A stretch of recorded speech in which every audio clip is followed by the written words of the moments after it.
7h38 sur la première, réchauffement climatique, menace environnementale, sortie du nucléaire, des thèmes qui faisaient la une l'année dernière, il y a encore quelques mois, on en parle un peu moins maintenant, alors que les défis énergétiques évidemment sont toujours aussi pressants. Cette décision stratégique du Conseil fédéral de sortir du nucléaire a été prise, mais quelles sont les mesures concrètes de remplacement? Est-ce que le renouvelable est la panacée? Est-ce qu'il faut changer en profondeur notre rapport à l'énergie? Pour en parler, le plaisir d'accueillir le professeur Søren Erkman. Bonjour. Bonjour. Vous êtes professeur d'écologie industrielle à l'Université de Lausanne. On va parler du renouvelable qui pour vous n'est pas la panacée. Vous avez les développé, mais d'abord un mot quand même sur ces 15 000 projets en attente, projets de particuliers et d'entreprises dans le renouvelable, en attente de subventions. On entendait Roger Nordman il y a encore quelques instants dire il faut faire vite, parce que sinon les gens vont arrêter d'investir dans le secteur. Il y a un risque là, il y a un danger. Oui, tout à fait. Écoutez, quand on attend les mesures enfin annoncées, on se dit mieux vaut tard que jamais, parce que franchement, la situation actuelle n'est pas une surprise.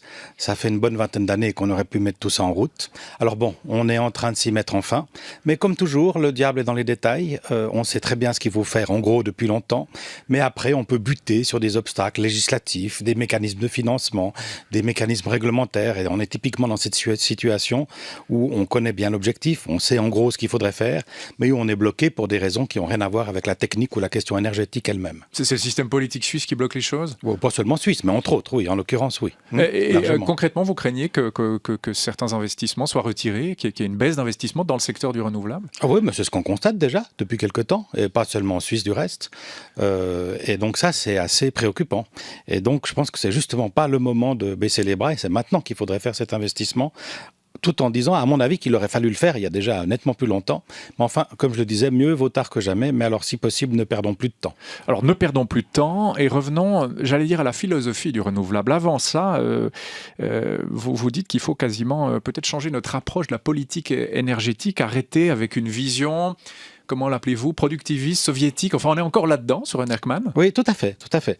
Je pense déjà que le terme même d'énergie renouvelable induit souvent le grand public en erreur. Je pense que ça laisse un petit peu entendre qu'en gros, ça serait de l'énergie recyclable, qu'on pourrait réutiliser. Infini, peut-être. Infini. Alors, c'est pas du tout vrai. Il faut se souvenir que l'énergie renouvelable, d'abord, l'énergie, ça ne se recycle pas, contrairement à certaines matières comme le fer ou l'acier, etc.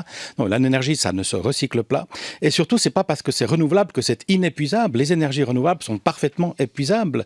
La biomasse, par exemple, le vent n'est pas, n'est pas épuisable. Le vent, d'abord, il existe en quantité... c'est de l'énergie solaire indirecte, le vent.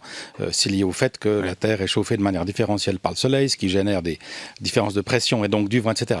Donc le vent, par exemple, existe en quantité limitée. Vous voulez vous chauffer avec du bois, la quantité de bois disponible en un temps donné, elle est limitée. Donc c'est pas parce que c'est renouvelable que c'est illimité. Première chose dont il faut se souvenir.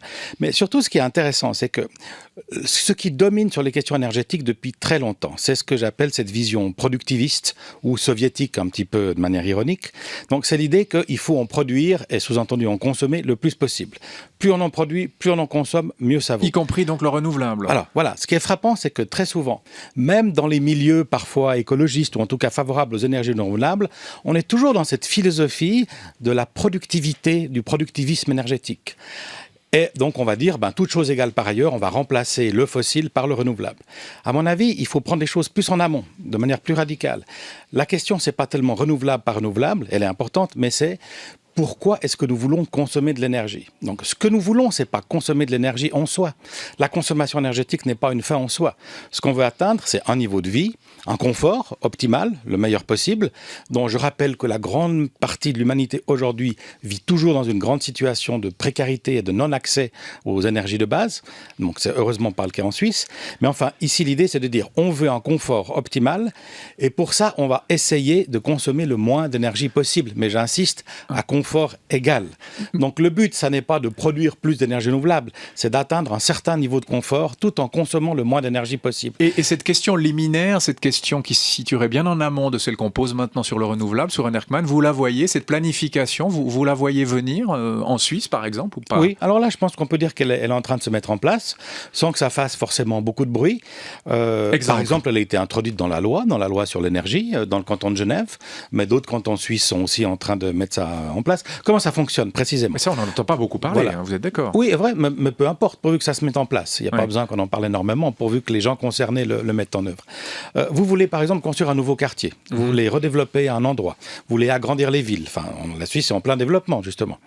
Alors l'idée ici, c'est de commencer par faire des projections. Vous regardez sur les 30 prochaines années, quelle est la population qui va probablement habiter dans cet endroit. Et donc ensuite, vous regardez quelle est la quantité d'énergie dont elle aura besoin. Ensuite, vous allez voir quelles sont toutes les mesures d'efficacité, d'économie d'énergie, comment on va isoler les bâtiments, etc., etc. Donc, vous allez diminuer au maximum la quantité d'énergie qu'on a besoin de consommer à confort égal, j'insiste. Et maintenant, la quantité incompressible d'énergie qu'on aura besoin de consommer sur un territoire donné, on va tout faire pour qu'elle soit d'origine renouvelable.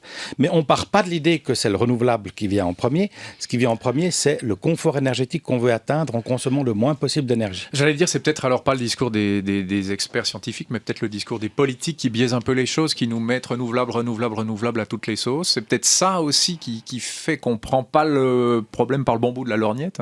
Oui, évidemment. Il y a eu, si vous voulez, une présentation à la fois politique et médiatique, mais aussi parfois encouragée par le monde scientifique, qui a, disons, laissé planer certaines illusions sur le renouvelable, notamment l'idée que les renouvelables, ça va tout résoudre. La réponse, clairement, est non. On est face à un défi énergétique et ça ne va pas suffire de simplement se reposer sur les renouvelables. Søren Ekman, la vision d'une politique énergétique cohérente, vous nous l'avez dit, d'une vision en amont, est-ce qu'elle passerait avant même l'innovation technologique ? Oui, je pense. L'innovation technologique, elle est indispensable, mais ça n'est pas le seul paramètre. Elle s'inscrit dans une dynamique qui nécessite une conception globale de l'énergie, une stratégie énergétique, où évidemment l'innovation technologique joue un rôle crucial, mais ça n'est pas le seul paramètre. Le comportement des gens, l'évolution du parc immobilier par exemple, ne sont pas que des questions technologiques, de loin pas. C'est des questions réglementaires, politiques, économiques, comportementales, où évidemment la technologie et l'innovation technologique jouent un rôle crucial, mais de loin pas le seul.